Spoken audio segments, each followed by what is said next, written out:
Chapter 10 Death of Fire-Eye. That night, after everyone was sound asleep and snoring, Danny crawled from his bed. He crept slowly from one creaking board to another and slipped outside. Clouds covered the moon. Danny stayed close to the buildings and away from any windows. He moved through the shadows until he came to the door of the carpenter shop. The door was unlocked, so he entered. Closing the door behind himself, Danny froze. What if Jim Davis is not alone, he thought. What if someone else lives here too? Who is it? A voice boomed. Danny leaned against the door without moving. Fire-Eye? Jim Davis asked. Is that you? Danny said nothing. He moved to the bedside of his friend. Davis laughed and patted the bed. Here, he said, have a seat while I get dressed. Danny hung his head and waited, embarrassed at what he had done. I'm glad you came, Davis said. Let's go outside. No need to be afraid. He opened the door and Danny followed. Davis sat on the porch step and Danny sat beside him. The two sat without speaking for a long time. Finally, Davis moved his hand to Danny. He lifted his chin until Danny looked him in the eyes. Son, Davis said, you won't know what I'm saying. Not yet, but I've been thinking about this for a while. You're smart. That's why you're a trouble for the soldiers.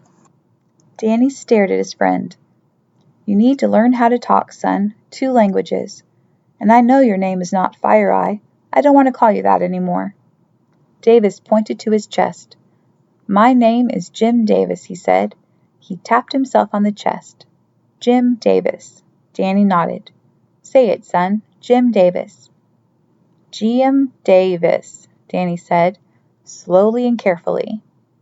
That's it, son. Say it again. Davis stood and patted his chest with his palm.